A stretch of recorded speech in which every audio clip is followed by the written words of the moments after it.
Fashola, and humble small ones like myself. I think the point really is to understand the kind of persona that he has the capacity to attract, and also his disposition to interact with younger people. Multidimensionally, of course, from the street trader to the university professor. And he has a knack for promoting talented people into position of relevance. He's very good at putting round pegs in round holes.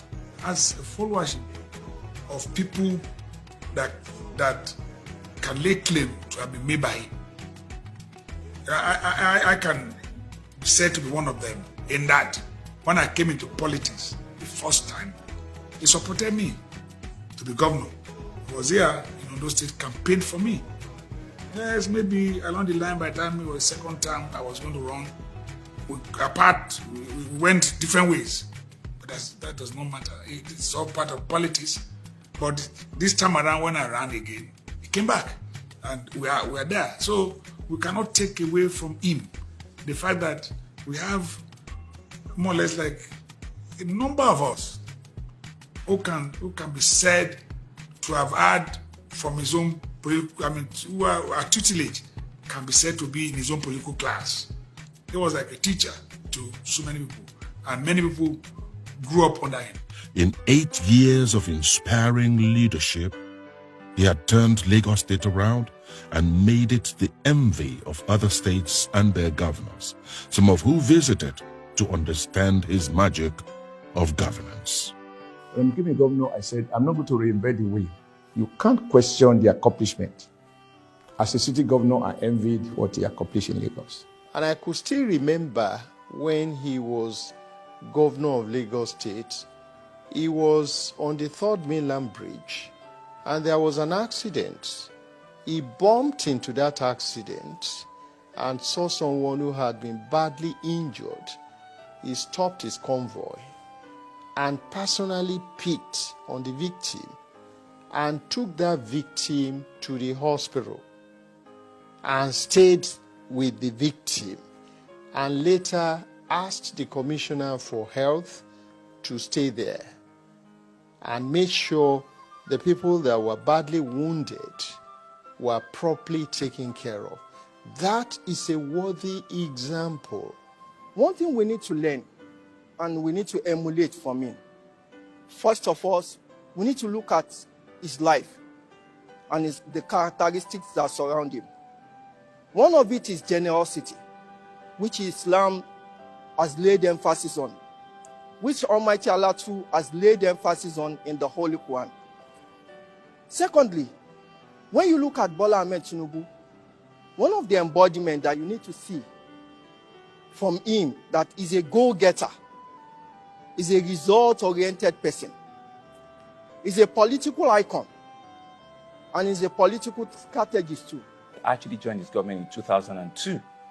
So I was with that cabinet for 5 years. Asiwaju was, and I'm sure he's still, a leader that is next to none. He's a kind-hearted man. He's a man that he's so very compassionate, very understanding, very accommodating. During that time, he was a leader that was truly leading from the front, but he was also a leader that was open to ideas. Asiwaju never, for one, drilled down his own thoughts on the entire cabinet in one full sweep. He was ready to take others on. He was ready to listen, to other ideas in cabinet. And if you have superior arguments, if you have a belief that is very strong, he listens, and he listens very well. In 1999, when he became the governor of Lagos State, I was deputy governor in Kano State. So we had opportunities to meet together, to attend the NEC meeting, if I had the opportunity to represent my governor at that time, even though he was in a different political party, we were in PDP, but equally the same as governor and deputy governor, we had the opportunity to know ourselves. And from there, I started seeing him as a giant politician. And he has proved me right so far. Today I'm very, very proud to say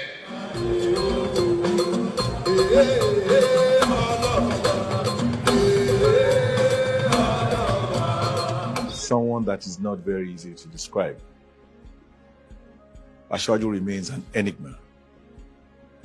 He is highly intelligent, he's very tenacious, extremely courageous, he's very dependable and very reliable.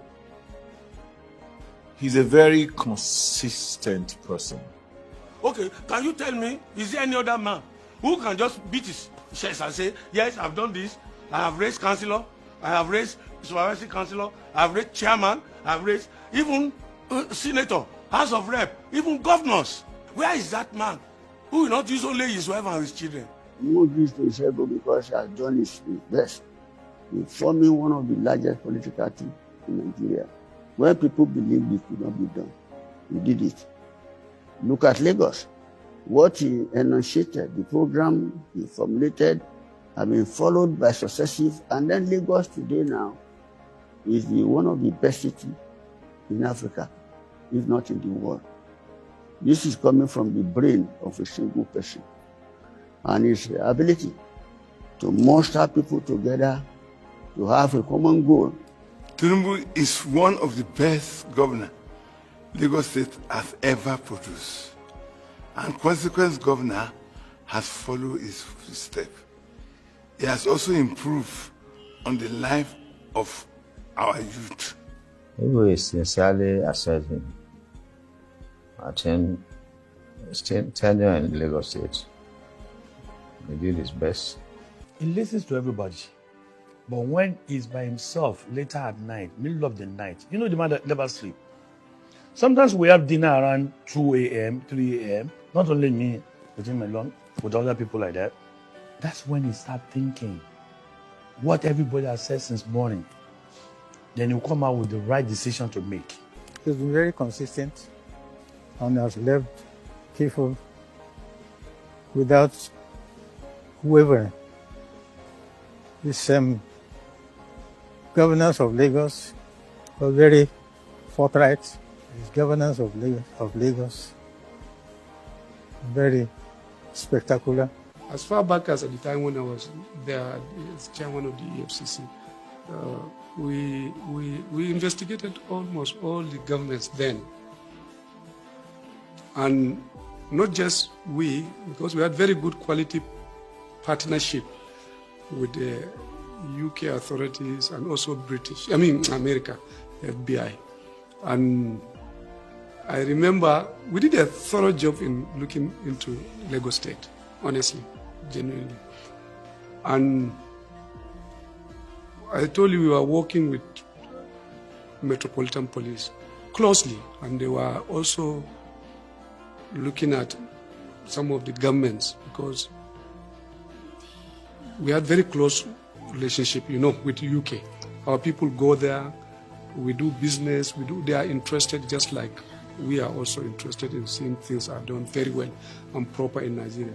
And the work we did, I remember I appeared before our National Assembly one time, and they were asking me about what somebody asked about Lagos State.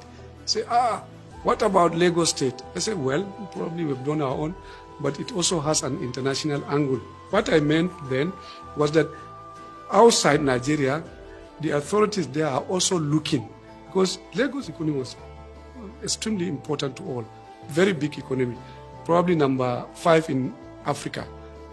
And they were interested, they wanted to see how things are done. So they carried their own investigations, and it was okay, legitimate, because we relate very well. And I told the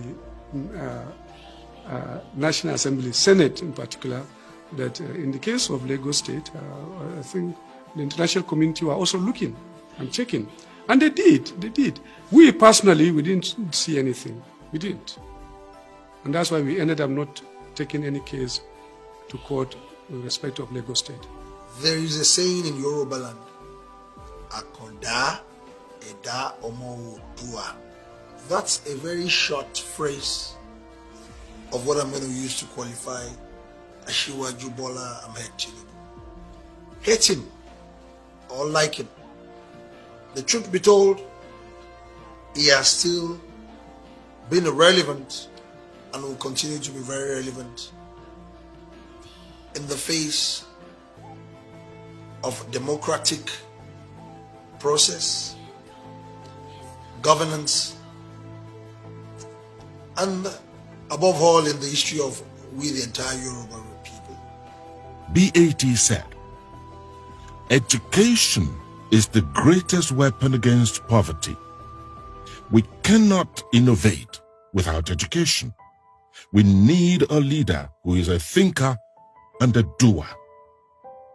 Bola Tinubu did not only think, he did. Be it in infrastructure, in education, in health, in social welfare, in security, and more resoundingly in revenue generation. If you remember, they laid that foundation given the beginning of that Fourth Republic. And these were ideas, these were novel ideas that certainly couldn't all be broken in 8 years. So that foundation was rock solid. That should not be so surprising. He had drank his fill from the well of wisdom in governance of the great Obafemi Awolowo.